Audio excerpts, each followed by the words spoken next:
Well, hey y'all, good morning. It's your friendly neighborhood therapist. And I came across a video that I would like for y'all to watch with me real quick.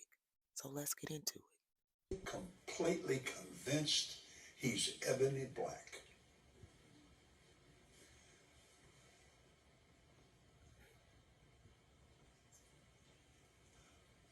Why?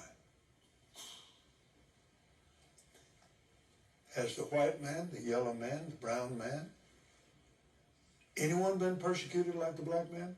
No. Why? Well, the color of the skin. That's what I'm trying to get over to. I'm convinced he was ebony black and gorgeous.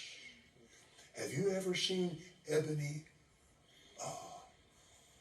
the wood itself and the grain? And he had musical instruments built within him. Everything but the trumpet, that's God's. Phil Driscoll let me know that for sure. Now, to me, that answers a big question. So that is the right wing Christian pastor, Kenneth Copeland. And what he is saying there is that Lucifer, who we later come to know as Satan, the adversary, what he is saying is that Lucifer is ebony black. He is an ebony black man. hmm Now, from what I know, this video was not supposed to be for public consumption. This, whatever was going on, wasn't supposed to be something that got out there to the public.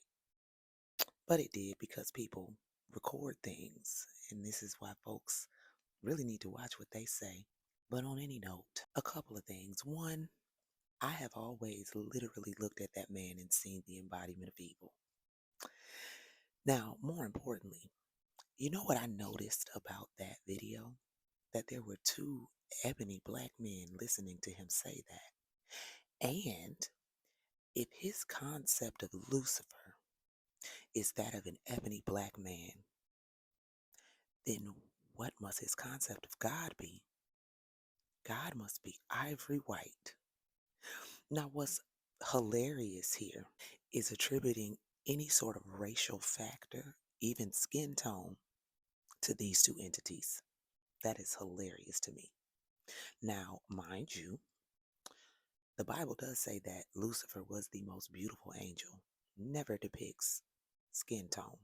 To attribute race to these two biblical entities is fascinating considering that race is made up. Yes, a little bit of history here. The concept of race as a biological category only gained traction in the 19th century, particularly within the context of scientific racism and colonial expansion. Basically, they made up race in order to justify slavery. Though the concept of race is now widely understood as a social construct rather than a biological reality. So, when did the concept of it as a social construct come to be? Well, that emerged in the 17th century, co-evolving with the transatlantic slave trade and used to justify the enslavement of Africans. So what they did was they created the social construct first, and then they said, oh, but we have to make it scientific or it won't be believed. So now it's a biological construct, meaning has something to do with how we are born. The idea of race as a way to categorize humans and justify social hierarchies only arose because they wanted to colonize places with those of darker skin tones, not just Africa, but other places. You have darker skinned Indian people, you have darker skinned natives. Everyone has some tone to their skin outside of white people, right? So we have to make it so that anyone who does not have white skin is deemed less, solely based off that factor. Now, the concept of race was used to dehumanize and subjugate Africans specifically, arguing that they were inherently different and inferior, again, thus in justifying their enslavement.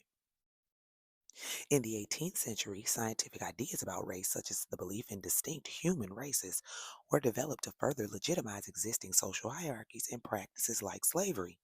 The concept of race was further codified and expanded upon in the 19th and 20th centuries, influencing social, political, and legal systems around the world. Now, today, scholars recognize that race is a social construct, not a biological reality, and that racial categories are fluid and historically contingent. So, yeah, when someone like Kenneth Copeland says that Lucifer was an ebony black man, he's doing so for the very same reasons that the racist colonizers did in the 16th and 17th and 18th and 19th centuries. And when you follow someone like him, because the sad part is, I do know people who still follow this man's teachings, who literally use his books in Bible studies and such. But when you follow something like that, when you follow teachings like that, as someone of color, as a black person specifically, how do you think you then begin to see yourself, even if subconsciously? How do you think you begin to see yourself when you are told that Lucifer is as black as ebony? How do you think you start to see yourself over time? When you are told things like the curse of Ham was darker skin, so now darker skin is a curse. When you are taught things like that, how do you think you then see yourself? And then y'all wonder why so many of us are on a deconstruction journey to unlearn that BS.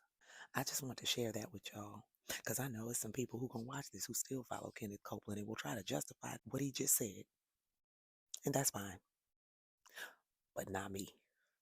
Like I said, I always looked at this man and seen the embodiment of evil. I don't know what it is about his look, but I have legit all my life, even before I started studying for myself, deconstructing anything, every time I would see this man, I'd be like, that is Satan. But on any note, I hope y'all have a beautiful, wonderful rest of y'all day. Hope you learned a little something here. And I hope you consider your teachers when it comes to your beliefs and your religion. Y'all have a beautiful, wonderful rest of the day, and I will holler at y'all later.